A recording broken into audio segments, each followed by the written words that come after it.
আসসালামু আলাইকুম রহমতুল্লাহ।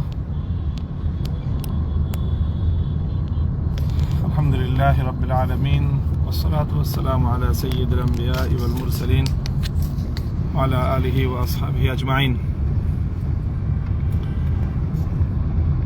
প্রিয় দেশবাসী,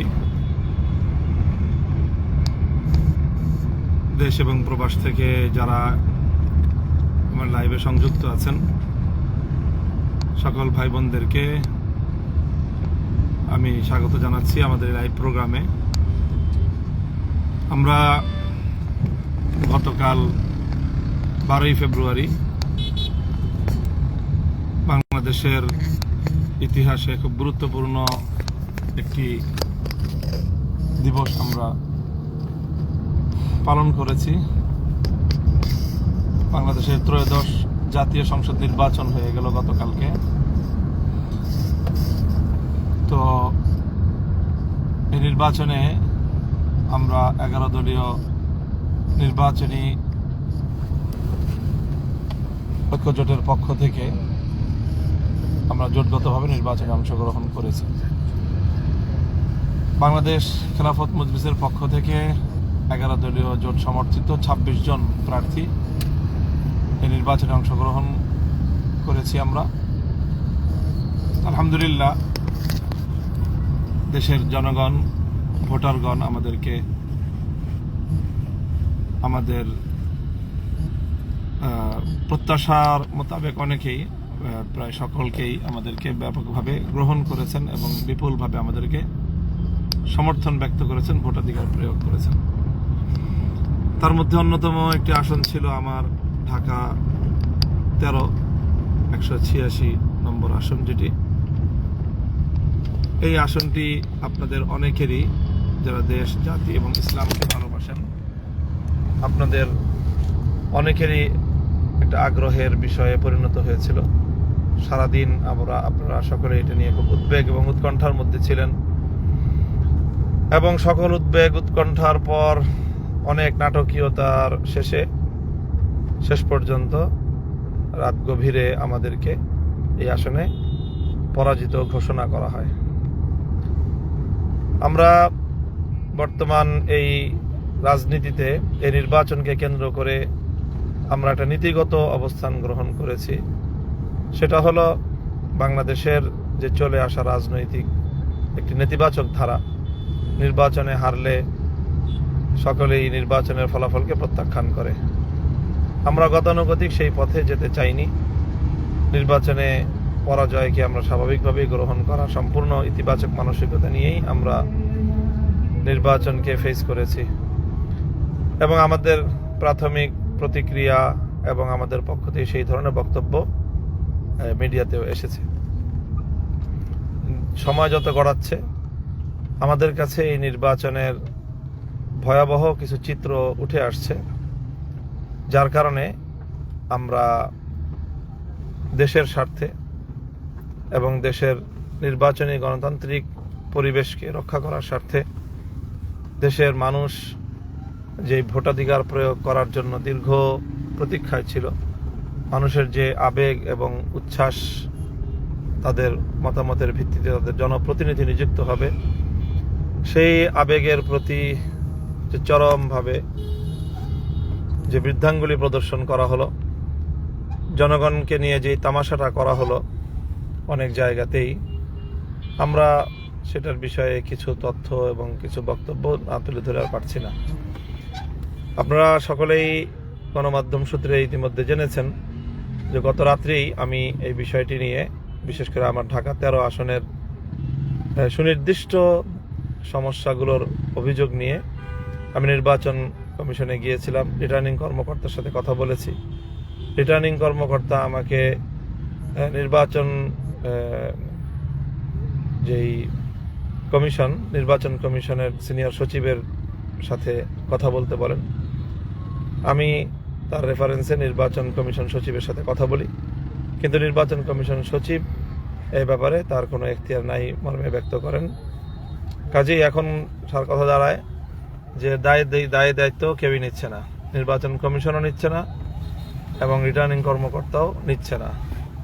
তো প্রশ্ন হলো, তাহলে আমাদের জনগণের ভোটাধিকারের কি হবে?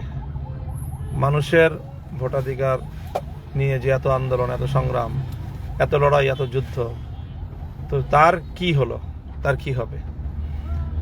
এই বিষয়গুলি আজ তীব্রভাবে প্রশ্ন হিসাবে দাঁড়িয়ে গিয়েছে। কাজেই এই বিষয়টি আমরা যতটা সহজেই এটাকে আমরা উপেক্ষা করতে চেয়েছিলাম, পরিস্থিতির বাস্তবতা আমাদেরকে সেভাবে উপেক্ষা করতে দিচ্ছে না। হাজারো মানুষের চোখের অশ্রু, অসংখ্য অগণিত মানুষের কলিজা ছেঁড়া তাদের কান্না, আর্তনাদ আমাদেরকে এই বিষয়ে আরও কিছু পদক্ষেপ নিতে বাধ্য করছে। তো ইনশাল্লাহ আমরা সেই বিষয়গুলি নিয়ে কাজ করছি। আমাদের যারা এই বিষয়ে দক্ষ রয়েছেন, এক্সপার্ট রয়েছেন, সেই বিষয়গুলি তারা খতিয়ে দেখছেন যে এখানে আমাদের কি কি করণীয় আছে। আমরা যেটা গতকালকে অভিযোগ দায়ের করেছি এবং পরিষ্কার বলেছি যে এক দেশে একই শহরে দুই আইন, এটা কোনোভাবেই চলতে পারে না। ঢাকা ৮ আসনে এক আইন চলবে, ঢাকা 13 আসনে আর এক আইন চলবে। ঢাকা ৮ আসনে যেই গ্রাউন্ডে মির্জা আব্বাস সাহেবের ব্যালটগুলো বৈধ বলে, ওনার পক্ষের বলে গণ্য হবে, একই গ্রাউন্ডে ঢাকা 13 আসনে মামুনুল হকের ব্যালটগুলো অবৈধ, বাতিল বলে গণ্য হবে। এই ধরনের হঠকারী সিদ্ধান্ত মানতে তো আমরা কোনোভাবেই প্রস্তুত না, এবং এটা সম্ভব নয় আমাদের পক্ষে মেনে নেওয়া।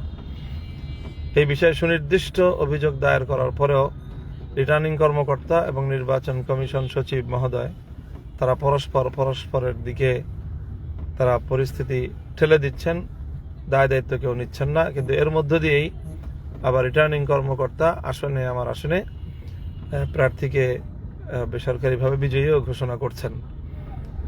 তো এটা তো জনগণের ভোটাধিকার নিয়ে সির্ফ তামাশা করা ছাড়া আর কিছুই না। আমরা দ্ব্যর্থহীন ভাষায় বলছি যে আমরা যাবতীয় প্রক্রিয়া অবলম্বন করছি।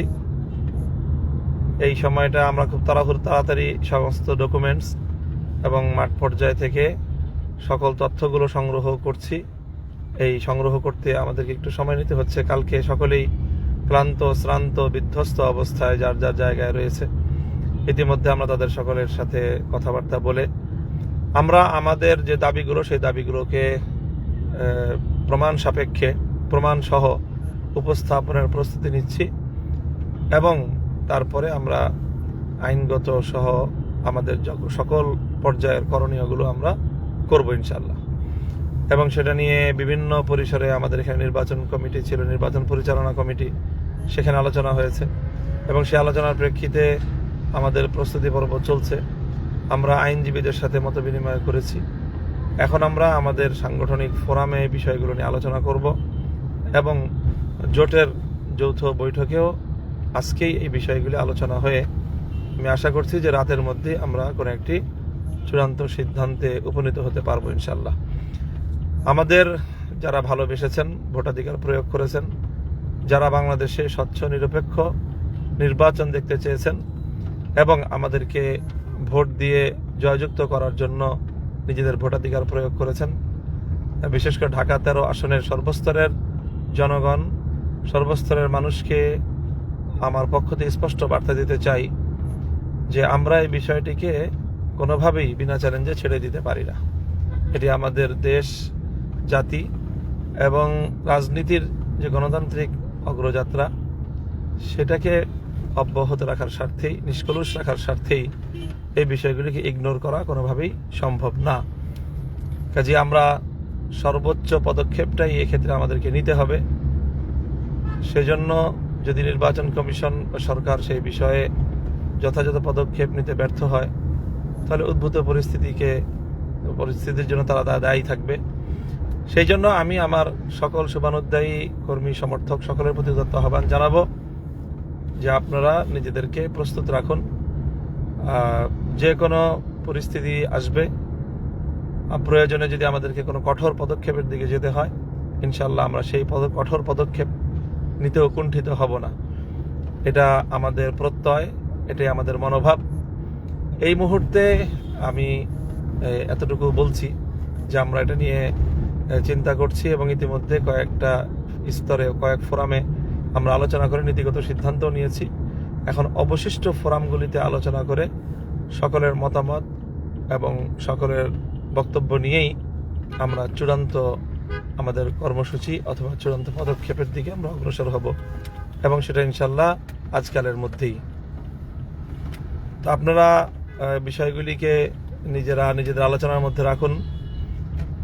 যেই পয়েন্টগুলো আমি গতকালকেও বলেছি নির্বাচন কমিশনে গিয়ে মিডিয়ার সামনে, যে একটিতে হলো যে একই ধরনের ব্যালট আমাদের আসনে যেগুলো বাতিল বলে গণ্য হয়েছে ঢাকা ৮ আসনে, একই সেম ধরনের বিষয় সেখানে গ্রহণযোগ্য হয়েছে।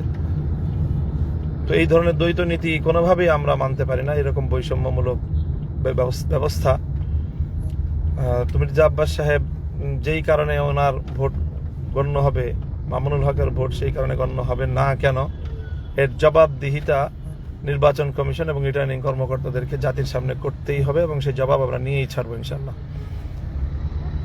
সেজন্য আমাদেরকে যদি ওনারা কঠোর হতে বাধ্য করেন তাহলে আমাদের পক্ষে তো কঠোর হওয়া ছাড়া কোনো উপায় নেই। আমরা চাই না দেশের মধ্যে কোনো ধরনের এই মুহূর্তে কোনো অস্থিতিশীলতা অথবা কোনো ধরনের উত্তেজনা সৃষ্টি হোক। এজন্য আমরা গতকালকে তাৎক্ষণিক বলেছি, আজও বলছি এবং আমরা লিখিত সকল প্রমাণাদি সহ তাদের কাছে বিষয়গুলো সাবমিট করব। এরপরেও যদি তারা এ বিষয়ে কার্যকর পদক্ষেপ গ্রহণ করতে গড়িমসি করে তখন আমাদের যা করার আমরা ইনশাল্লাহ সেটাই করব। আমাদের সকল সমর্থক, ভালোবাসার মানুষ, দেশপ্রেমিক জনতা, ইসলামী জনতা, আপনাদের সকলকে সেটার জন্য পরিপূর্ণভাবে প্রিপেয়ার্ড থাকার আমি আহ্বান জানাচ্ছি। আজকে বক্তব্য পর্যন্ত। আমি আবার পরবর্তী যে আমাদের সিদ্ধান্তটা কি নিলাম, কি ধরনের কর্মসূচি বা কি ধরনের উদ্যোগের চিন্তা করব, সেটা আমি আপনাদের সকলকে জানিয়ে দিব ইনশাল্লাহ। আমি আপনাদের সকলের আন্তরিক শুকরিয়া জ্ঞাপন করছি যে আপনারা যে অভূতপূর্ব সাড়া দিয়েছেন, ভালোবাসা দিয়েছেন। সেই সাথে গতকালকে সন্ত্রাসী হামলায় বেশ কয়েকজন আমাদের নেতাকর্মী আহত হয়েছেন, ইনজুর্ড হয়েছেন। তাদের প্রতি সমবেদনা জ্ঞাপন করছি। তাদের সবাইকে আমি দেখতে গিয়েছিলাম। আল্লাহ যেন তাদের সকলকে সুস্থতা দান করেন এবং বাংলাদেশটা যেন পেশি শক্তি, আধিপত্যবাদী শক্তি, সন্ত্রাসী গোষ্ঠী এবং সকল ধরনের দুর্নীতি, লুটপাটের হাত থেকে আল্লাহ যেন আমাদের দেশটাকে রক্ষা করেন। ওয়া আখিরু দাওয়ানা আলহামদুলিল্লাহি রাব্বিল আলামিন। আসসালামু আলাইকুম ওয়া রাহমাতুল্লাহ।